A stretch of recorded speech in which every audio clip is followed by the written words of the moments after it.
اور میں نے 2 دفعہ ان کے خاندان سے رابطہ کیا اور 2-2.5 گھنٹے کے بعد میری بھی خواہش یہ تھی کہ ان کی فیصل مسجد میں تدفین ہو، لیکن انہوں نے فائنل یہ کہا کہ ہمیں ان کی خواہش یہ تھی کہ H8 قبرستان میں تدفین کی جائے.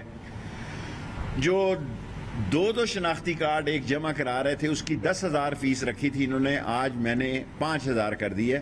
اور ڈوئل پاسپورٹ کی بھی کابینہ میں جب منظوری جائے گی، اور شناختی کارڈ تو شروع ہے، ان کو کہا 5,000 لیں، اس کی بھی 5,000 فیس کی ہے. جو 2 پاسپورٹ رکھتے ہیں، اپنا ایک پاسپورٹ جو ہے وہ 30 اکتوبر تک سرنڈر کر سکتے ہیں. اس ڈیٹ میں ہم اضافہ بھی کر سکتے ہیں. اور آفیشلی جو ہم نے تیسرا کام آج کیا ہے کہ ہم گورنمنٹ کو سمری بھیج رہے ہیں کہ غلام خان انگور اڈا اور خدیچی اور سد صوبی جو 4 دوسرے بارڈرز ہیں جہاں پہ KFIA اور کسٹم موجود نہیں ہیں، اس کو بھی اس کے انڈر کیا جائے. اور تورخم اور چمن پہ ہمارا عملہ اور کسٹم والے موجود ہیں، لیکن وہ 4 بارڈر بھی جو ہیں اس کو بھی جو ہے اس میں سے اضافہ کیا جائے. ہم 20,000 افغان کو سہولت دے چکے ہیں اور بھی سہولت دینے کے لیے اگر ہمیں کہا گیا. اور آخری بات جو میں یہاں کہنا چاہتا ہوں، 5 منٹ پورے ہو گئے ہیں، کہ NGOs جو ہیں اس میں کوئی 27,000 NGOs ہیں، اس میں سے 91 NGOs جو ہیں فارن فنڈنگ جو ہیں اس کو بھی ہم دیکھ رہے ہیں کہ وہ ترتیب میں ہو، تاکہ فارن فنڈنگ کا جو یہاں استعمال کر رہے ہیں، ہم کوئی رکاوٹ نہیں ڈال رہے، لیکن ہم اس کا کوئی سلسلہ ضرور کرنے لگے ہیں کہ اگر کوئی ایسی NGOs ہیں جو کہ کور سروس میں کام کر رہی ہیں، ان سے باز پوس کریے. 5 منٹ ہو گئے، 5 منٹ کے سوال، چھوٹا سوال میں.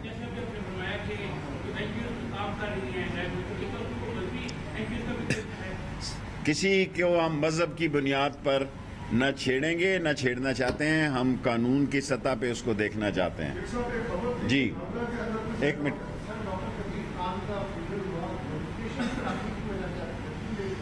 دیکھیں، منسٹر جو ہوتا ہے انٹیریئر، وہ سب سے پہلے پرنسپل سیکرٹری کو اور جو MS ہوتے ہیں پرائم منسٹر کے، ان بریگیڈیئر احمد صاحب کو، ان کو اطلاع دیتا ہے. مجھے جو ہے صبح کو 8:30 بجے جو ہے فون آیا، اور ان کا کیا نام تھا، اظہار، اور انہوں نے مجھے پوچھا تو میں نے جب تصدیق کی تو ان کا انتقال ہو چکا تھا. تاخیر کی وجہ یہ تھی کہ پرائم منسٹر کا جو ہے وہ اپروول ضروری ہوتی ہے. اتوار تھا، دفتر بند تھے، اس لیے آدھا گھنٹہ لگا. پھر 11:30 پونے 11 11:30 بجے جب ملا تو سارے انتظامات کیے گئے. 2 قبریں بنائی، اور 2 قبریں اس لیے بنائی کہ 2 گھنٹے کا فاصلہ تھا صرف. اور لوگوں نے جتنی بڑی تعداد میں شرکت کی، مجھے یہ ایکسپیکٹڈ تھا. بارش اللہ کی طرف سے تھی، اور بارش جو ہے وہ اللہ نے بھیجی. اس کے باوجود لوگوں نے سڑکوں پہ پانی میں نماز جنازہ پڑھی، اور گراؤنڈ میں جتنی جگہ تھی، اور شہر میں جتنے غائبانہ نماز جنازہ ہوئے، اللہ سب لوگوں کو اس کا اجر دے گا. اس لیے اس میں تمام انتظامات بھرپور طریقے سے کیے گئے. میں خراج تحسین پیش کرتا ہوں وزارت داخلہ کو، اسلام آباد پولیس کو، اسلام آباد کی CDA کی انتظامیہ کو، پاک فوج کو، جنہوں نے یہ ساری اتنی جلدی ارینجمنٹس کی، رینجرز کو، سب لوگوں نے حصہ لیا.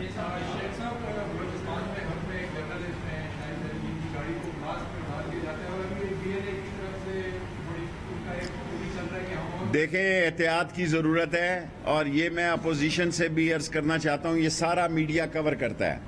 پاکستان اپنی زندگی کے حساس ترین 3-4 مہینوں سے گزر رہا ہے. ہمارے پڑوس میں ایک بڑی تبدیلی آئی ہے، اور اس کا بیک فائر کیسے ہوتا ہے اور اس کے اثرات پاکستان میں کیا پڑتے ہیں. وہاں سکون ہوگا تو یہاں سکون ہوگا، وہاں اگر کچھ بدامنی کے حالات ہوئے تو ہمیں وہ بھی فیس کرنا پڑے گا.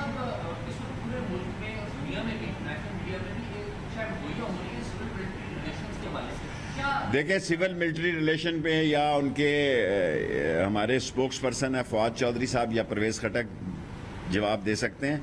باقی سب ٹھیک ہے انشاءاللہ تعالی. جو ٹرانسفرز ہوتی ہیں وہ معمول کے مطابق ہوتی ہیں. باقی جب بھی ٹرانسفر ہوتی ہیں ایسی باتیں نکلتی ہیں, لیکن انشاءاللہ تعالی آفیشیل سٹیٹمنٹ میں دینے کی پوزیشن میں نہیں ہوں. میں یہ کہہ سکتا ہوں سب معاملات ٹھیک ہیں.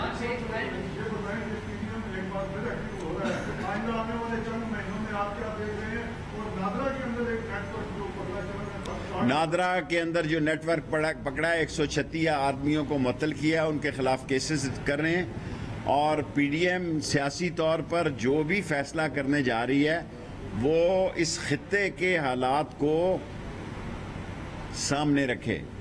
الیکشن میں 20-22 مہینے رہ گئے ہیں اور آخری 6 مہینے ویسے نکال دیں, اور اب وہ جو کچھ کرنے جا رہے ہیں یہ نہ ہو کہ ان کے گلے پڑ جائے.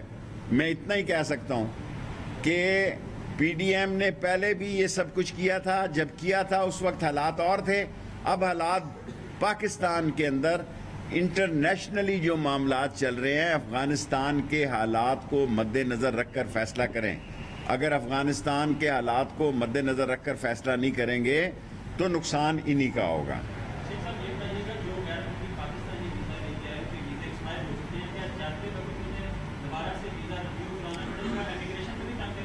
دیکھیں ریونیو ہم ایکسٹینشن دے رہے ہیں, ہم سے ایکسٹینشن لے کے جائیں. ویسے ہم نے معافی دی ہے, اس کا بھی ہم لیٹر دیتے ہیں, لیکن وہ لیٹر کے بغیر اگر ایئرپورٹ پہ جا کے وہ کوئی پیسے دے کے سوچ رہے ہیں کہ نکل جائیں گے تو ایسا نہیں ہونا چاہیے. یس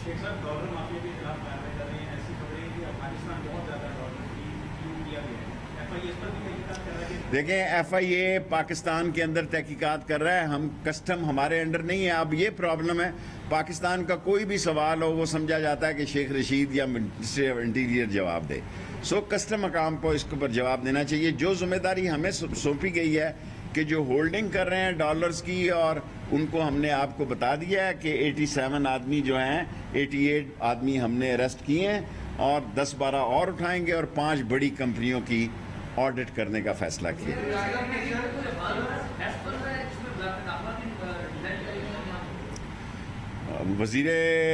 وزیر اعظم نے پچھلے میٹنگ میں جو تھا یہ فیصلہ کیا کہ ایک ڈیسک بنے گا اور وزارت داخلہ ظاہر ہے اس کا حصہ ہوگی.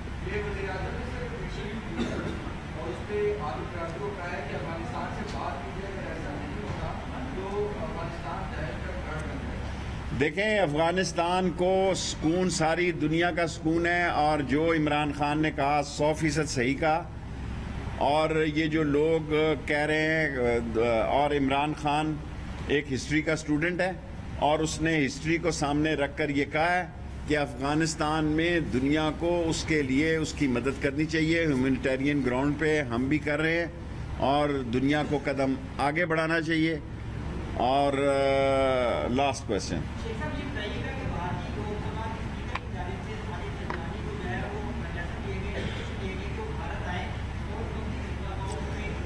مجھے اس کا کوئی پتہ نہیں ہے. جب پتہ لگے گا تو دوں گا. 10 منٹ پورے ہو گئے. Thank you. انشاءاللہ عمران خان تن کے 5 سال پورے کرے گا انشاءاللہ. وفاقی وزیر داخلہ شیخ رشید احمد اسلام آباد میں پریس کانفرنس کر رہے تھے. انہوں نے کہا کہ ڈالر ڈیل کرنے والی 5 کمپنی کا آڈٹ کرانے کا فیصلہ کیا ہے. ڈالر مہنگا کرنے کے الزام میں 88 افراد کو حراست میں لیا گیا ہے. جعلی کورونا سرٹیفکیٹ بنانے والوں کو گرفتار کیا جائے گا. 2 شناختی کارڈ رکھنے والوں کی جرمانہ فیس 5000 روپے کر دی ہے. انہوں نے کہا کہ ڈاکٹر عبدالقدیر خان کی ایچ 8 میں تدفین کا فیصلہ ان کی فیملی کا تھا. پی ڈی ایم کے حوالے سے انہوں نے کہا کہ پی ڈی ایم اس خطے کے حالات کو دیکھتے ہوئے کوئی بھی سیاسی فیصلہ کرے.